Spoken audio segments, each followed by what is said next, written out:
Ever get that feeling like you're scrolling online, maybe reading about health, and suddenly you need like a medical dictionary just to understand what you're reading? Oh, tell me about it. Especially with all the cardiology terms, it's easy to get lost. Right. Totally. So that's what this deep dive is all about. Cardiology, but like decoded. No jargon allowed. Basically, your crash course in understanding what your heart is trying to tell you. I like that. So we found this article, Common Medical Terms for Cardiology, and well, we're going to break it down so that next time you're on WebMD or, actually talking to your doctor, you feel totally confident. It's all about empowering yourself with the right information. 100%. Okay, so first up, we got to talk about the heart's like plumbing system. Okay, yeah. All those pipes and pathways that literally keep things flowing. Perfect analogy. And just like pipes, those arteries, well, they can get clogged. And that is what we call atherosclerosis. Atherosclerosis. Oh, okay, so not to be like overly simplistic, but basically we're talking about plaque buildup, right? Right. Basically, yeah, it's like all that gunk, cholesterol, fats, whatever, building up inside your arteries and narrowing the passageway. And that can lead to a whole bunch of other problems, right? Exactly. That's the thing about atherosclerosis. It can be at the root of so many other heart issues. Oh, wow. So is that where something like coronary artery disease or CAD comes in? I see that one everywhere. Bingo. Think of your coronary arteries like the dedicated lanes on a highway, delivering blood straight to your heart muscle. Okay, so those are important ones. Essential. And CAD is what happens when those lanes get clogged. And that can lead to chest pain, what we call angina, because your heart's not getting the fuel it needs. So then what about like when your leg hurts when you walk? That's a circulation thing, but not CAD, right? Because it's not the heart itself. Exactly. You're talking about peripheral vascular disease, PVD, same clogging issue, but different set of pipes. Yeah. It just goes to show how everything's connected. Wow. So it really is a whole system. And speaking of things that are connected, what about cholesterol? We always hear about good and bad cholesterol, but is it really that simple? It's actually a pretty good way to think about it. You've got your HDL, the good cholesterol, which is like your cleanup crew, going around, picking up excess cholesterol, taking it to the liver. Okay. I could use a little more of that cleanup crew, I think. Don't we all? And then, of course, there's LDL, the bad cholesterol, and that's the one that contributes to those plaque buildups we were talking about. So if you're trying to increase the good and decrease the bad, is that where diet and exercise come in? You got it. It's not just about knowing the terms, right? It's about understanding how they connect to your everyday life. I like that. So we've covered the plumbing, but what about those times when like you can feel your heart doing something funky? You mean like skipping a beat or? Yeah, exactly. Is it more of an electrical issue? Yeah, that's where we get into the heart's electrical system. It's like the conductor, right? Yeah. Keeping that beat nice and steady. I like that analogy. The conductor. So what happens when the conductor like misses a beat? Well, you might just get a skipped beat or two, which is what we call premature contractions. Most of the time. Totally normal. Just a little blip. Maybe you had too much coffee that day or something. So those heart flutters that people get, that's often just those premature contractions. A lot of times, yeah, it's nothing to worry about. Okay, good to know. But, and this is important, sometimes those rhythm disruptions can actually be a sign of something more serious. Oh. Like atrial fibrillation. AFib. Exactly. AFib. Another one of those terms you see everywhere. Right. And for good reason, it's pretty common. So what's actually happening in the heart when someone has AFib? So instead of that nice steady beat we want, with AFib, the upper chambers of your heart, the atria, they kind of just quiver. Quiver. Yeah, like a hummingbird's wings, super fast, not very efficient. Well, that doesn't sound good. Not really, no. And it can make you feel really crummy. So what would it feel like if it was happening in your chest? You might feel like your heart's racing or skipping beats, or some people say it feels like it's doing a flip-flop in there. Okay, that does not sound pleasant. No, not really. And because the blood's not flowing as smoothly, it can lead to all sorts of other issues, fatigue, shortness of breath, even increase the risk of stroke. Really? Yeah, because the blood can pool and clot more easily. Wow, that's scary. It's definitely something you want to be aware of. For sure. It's crazy how much we take our heart for granted until something like that happens. It's true, we do. So if you're like feeling weird heart rhythms, definitely talk to your doctor, right? 100%. Yep. Better safe than sorry. Absolutely.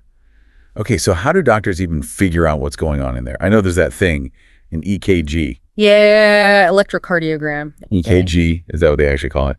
Electrocardiogram. Yeah, but EKG's fine. We're not here to impress anybody with big words, right? Exactly. Okay, so what is it? What does it do? Basically, it records your heart's electrical activity, and that gives us like a visual representation of your heartbeat. Interesting. Like a musical score for your heart. Shows us the rhythm, any weird stuff going on. I like that. A musical score. Helps to visualize it. Definitely. Yeah. So we've talked about the heart's plumbing, its electrical system. What about the muscle itself? Oh, good point. The heart is a muscle after all, right? Exactly. And that's what it really all comes down to, the heart as a pump. And when that pump's not working as it should, well, that's where we get into conditions like cardiomyopathy. Cardiomyopathy, what is that? I feel like that's one of those words they use on like Grey's Anatomy to make it sound scary. It does sound kind of intense, right? Yes. But really all it means is that there's an issue with the heart muscle itself. It could be weakened, enlarged, stiff. The bottom line is it's not pumping blood as effectively as it should. Oh, okay. Think of it like any other muscle in your body. If it's tired or overworked, it can't perform as well, right? Yeah, totally. Same deal with your heart. So if you do have a weakened heart muscle, are there things you can do to strengthen it? That's the million-dollar question. It depends. On what? A lot of things. What's causing the cardiomyopathy? How severe it is? There are definitely things you can do to manage it, improve your heart function, but it really depends. So what kind of things? Well, lifestyle changes are huge. Diet, exercise, all that good stuff. Sometimes medication can be really helpful, but it's important to remember that cardiomyopathy can be progressive. Meaning what? It can get worse over time. Oh, that's not good. And in some cases, it can lead to something called congestive heart failure, or CHF. CHF, okay, that sounds serious. It does. Like that's the end. It's not as scary as it sounds. Congestive heart failure doesn't mean your heart just stops. Oh, good. It just means that it's having trouble keeping up. It's not pumping blood as efficiently as it should, and that can lead to fluid buildup in the body. So it's not like a light switch. It's more like... We're like a dimmer. Okay, yeah. Yeah. Makes sense. It's a gradual decline in your heart's ability to do its job. And those other things we talked about, the clogged arteries, the rhythm problems, those can contribute to heart failure too, right? They can, yeah. It all kind of ties together, you see. It's all connected. Like a whole domino effect. That's a good way to put it. This is really fascinating, though. Like, I'm kind of geeking out on this stuff. You too. I love this stuff. I mean, that's your heart, right? Kind of important. And essential. Without it, well. Game over. Exactly. Okay, so we've covered a lot here. Atherosclerosis, atrial fibrillation, cardiomyopathy, CHF. And we're not even done yet. I know. But I'm feeling pretty good about all these terms now. See? Knowledge is power. It is. So what about those times when, like, you can hear your heart doing something weird, like a weird sound? You talking about a heart murmur? Yeah. Like, what is that? Heart murmurs, they're pretty interesting, actually. Yeah. What causes them? Really, it's just the sound of your blood flow. But why does it sound different sometimes? I've heard like a whooshing sound before. That's a good way to put it. Think of it like when you put your thumb over the end of a hose, it changes the way the water comes out, right? It makes a different sound. Okay, yeah. So in your heart, it's usually the valves. If they're not closing all the way, or maybe there's an unusual opening, you get that kind of turbulent flow. And that's what causes the murmur sound. Exactly. So is that always a bad thing? Right. If you have a heart murmur, does that mean you have a heart problem? Not at all. A lot of people have what we call innocent murmurs. They're really common. Innocent, so they're not harmful. Right. They can be caused by anything. Maybe you have a fever, something temporary, nothing to worry about. Okay, so how would you even know? Like if you were a patient, how would you know if you should be worried about a murmur or not? Well, that's what you come see a doctor for. We'll listen carefully, look at your overall health, maybe run some tests, you know, the drill. Right, right. Sometimes it can be a clue to a different heart issue, but sometimes it's as harmless as like a freckle or something. Oh, wow. Okay. Interesting. What about when you can actually feel your own heartbeat?